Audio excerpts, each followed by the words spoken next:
हर्षविभोर भरत ने शत्रुघ्न को बुलाकर उन्हें ये शुभ समाचार सुनाया और रामचंद्र जी के भव्य स्वागत की तैयारी करने का आदेश देते हुए कहा, सभी देवस्थानों में सुगंधित पुष्पों द्वारा पूजन हो। सभी वैतालिक, नृत्यांगनाएं, रानियां, मंत्रीगण, सेनाएं और नगर के प्रमुख जन श्री रामचंद्र जी के दर्शन और स्वागत के लिए नगर के बाहर चलें।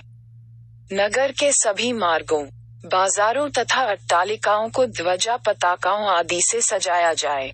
दूसरे दिन प्रातःकाल सभी श्रेष्ठ नगर निवासी, मंत्रीगण, अंतःपुर की रानियां आदि असंख्य सैनिकों के साथ श्रीराम की अगवानी के लिए उत्साहपूर्वक नंदीग्राम आ पहुँचे।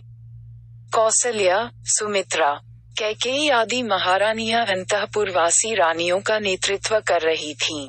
सभी के हाथों में रंग बिरंगी पुष्पमालाएं थीं। चीर वस्त्र और कृष्ण मृग चर्म धारण किए भरत मंत्रियों एवं पुरोहितों से घिरे हुए सिर पर चरण पादुकाएं धरे प्रतीक्षा कर रहे थे। तभी दूर से दिव्य पुष्पक विमान आता दिखाई दिया। समस्त उपस्थित पुरवासियों के मन में हर्ष की लहर दौड़ गई और वे रामचंद्र जी का जय जयकार करने लगे। भरत ने आगे बढ़कर अर्घ्य पाद्य आदि से श्रीराम का पूजन किया और उनके चरणों में साष्टांग प्रणाम किया। रामचंद्र जी ने आगे बढ़कर उन्हें अपने हृदय से लगा लिया।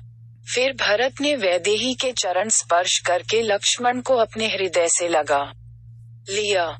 इसके पश्चात वे विभीषण, सुग्रीव तथा अन्य वानर वीरों से बड़े प्रेम से मिले। फिर शत्रुघ्न भी सबसे उसी प्रकार मिले जिस प्रकार भरत मिले थे।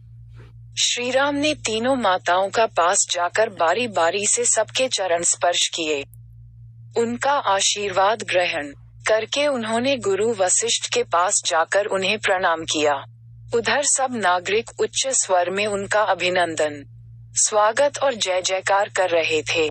फिर भरत ने चरण पादुकाएं रामचंद्र को पहनाते हुए कहा, प्रभो, मेरे पास धरोहर के रूप में रखा हुआ आपका ये सारा राज्य मैंने आज आपके चरणों में लौटा दिया है। आज मेरा जन्म सफल हो गया। आपके प्रताप से राज्य का कोष, सेना आदि सब पहले से 10 गुना हो गया है।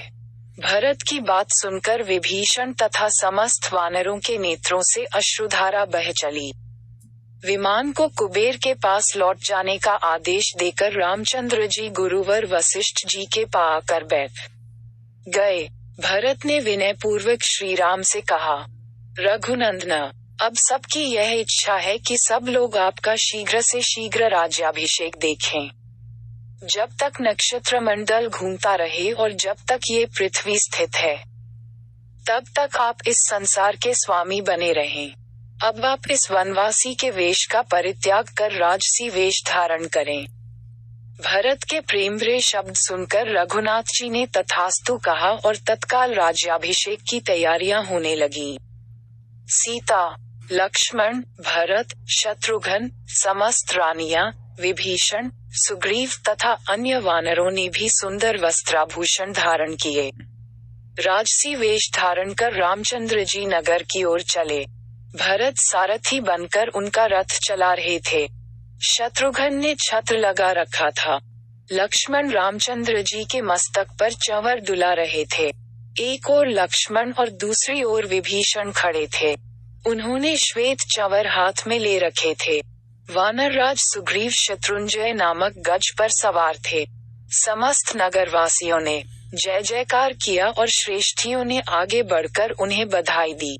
फिर पुरवासी उनके पीछे पीछे चलने लगे। श्रीराम के अभिषेक के लिए चारों समुद्रों और समस्त पवित्र सरिताओं का जल मंगवाया गया। वशिष्ठ जी ने सीता सहित श्रीराम को रत्नजटित चौकी पर बिठाया। फिर वशिष्ठ, वामदेव, जावाली, काश्यप, कात्यायन, स्वर्गीय गौतम और विजय ने उनका अभिषेक किया। फिर अन्य मंत्रियों, सेनापतियों, श्रेष्ठियों आदि ने उनका अभिषेक किया।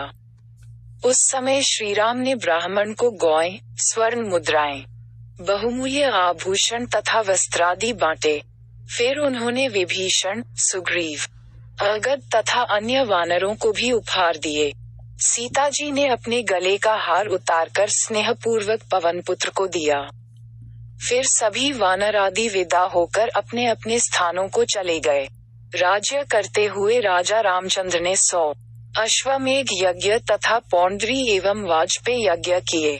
रामराज्य में चोरी, दुराचरण, वैधव्य, बाल मृत्यु आदि की घटनाएं कभी नहीं हुई।